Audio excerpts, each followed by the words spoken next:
तुम्हाला मला पडलेलं सुंदर स्वप्न या विषयावर माझे विचार मांडणार आहे. स्वप्न म्हणजे एक अशी जादुई शक्ती जी आपल्याला मर्यादेपलीकडे नेऊन नवीन दिशा दाखवते. स्वप्न म्हणजे रात्री दिसणारी दृष्टी नाही, तर ती आपल्या मनात जागृत असलेली आकांक्षा, ध्येय आणि एक चांगल्या भविष्यासाठीची तळमळ आहे. आज मी तुम्हाला माझ्या मनात रुजलेल्या एका स्वप्नाबद्दल सांगणार आहे, जे मला आयुष्यात पुढे जाण्यासाठी प्रेरणा देते. माझ्या स्वप्नात मी अशा जगाची कल्पना केली आहे जिथे प्रत्येक व्यक्तीला स्वातंत्र्य, सन्मान आणि समान संधी मिळतात. हे एक असं जग आहे जिथे गरिबी, भूक आणि अन्याय यांना स्थान नाही. माझ्या स्वप्नाचा समाज प्रेम, करुणा आणि एकतेच्या तत्वावर उभा आहे. या जगात प्रत्येक मुलाला शिक्षणाचा हक्क आहे, तोही त्याच्या आवडी क्षमतेनुसार.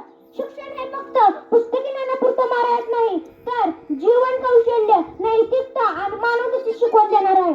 माझ्या स्वप्नात प्रत्येक व्यक्तीला आपल्या स्वप्नाचा पाठलाग करण्याची संधी आहे, मग तो कोणत्याही सामाजिक, आर्थिक व सांस्कृतिक पार्श्वभूमीचा असो. माझ्या या स्वप्नात निसर्ग आणि मानव यांच्यात एक सुंदर संवाद आहे. हिरवीगार झाडे, स्वच्छ नद्या आणि शुद्ध हवा याचं रक्षण केलं जातं. तंत्रज्ञानाचा उपयोग केवळ मानवी सोयीसाठीच नाही, तर पर्यावरणाला वाचवण्यासाठी तसेच समाजातील विषमता दूर करण्यासाठी होतो.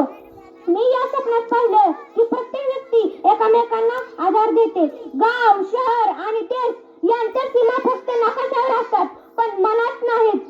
सर्वजण एकमेकांना एका मोठ्या कुटुंबासारखं जगतात. मी या स्वप्नात पाहिले की प्रत्येक क्षेत्रात नवनिर्मिती आणि प्रगती होत आहे. विज्ञान आणि तंत्रज्ञानात मानवजातीला नवीन उंची गाठण्यास मदत केली आहे, पण ती प्रगती सर्वांसाठी समान रीतीने उपलब्ध आहे. उदाहरणार्थ, माझ्या स्वप्नातल्या वैद्यकीय सेवा इतक्या प्रगत आहेत की कुणालाही मूलभूत आरोग्य सेवेसाठी वंचित राहावं लागत नाही.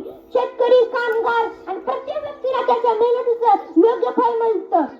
माझ्या या स्वप्नात कला, साहित्य आणि संस्कृती यांना विशेष स्थान आहे, कारण त्या समाजाला जोडणाऱ्या आणि प्रेरणा देणाऱ्या गोष्टी आहेत. पण हे स्वप्न पाहणं पुरेसं नाही. स्वप्नाला सत्यात उतरण्यासाठी कृती, संकल्प आणि मेहनत यांची गरज आहे.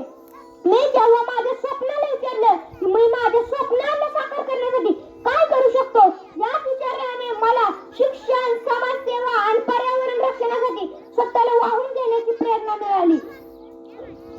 मला विश्वास आहे की जर आपण छोटी छोटी पावलं उचलात तर हे सुंदर स्वप्न आपण सत्यात उतरवू शकतो. उदाहरणार्थ, आपण आजूबाजूला बदल घडवू शकतो, मग तो वृक्षारोपण करत असो, गरजूंना मदत करत असो किंवा आपल्या ज्ञानाचा व कौशल्याचा उपयोग करून समाजाच्या भल्यासाठी करत असो. मित्रांनो, प्रत्येक स्वप्नात एक सामर्थ्य असतं. आपल्या स्वप्नांना जागृत ठेवा, त्यांना पंख द्या आणि उंच उडू द्या. मला खात्री आहे की तुमच्याही मनात अशी काही सुंदर स्वप्न असतील. चला, मी शेवटी एवढंच सांगेन की स्वप्ने ही भविष्याचा अर्थ असतात. ती आपल्याला दाखवतात की आपण काय साध्य करतो. माझ्या स्वप्नाला मर्यादा नाहीत आणि आपल्या कृतींनाही मर्यादा नसाव्यात. आपण एक असं भविष्य घडवूया जिथे प्रत्येक व्यक्तीला स्वतंत्र, सन्मान, समान संधी मिळाव्यात.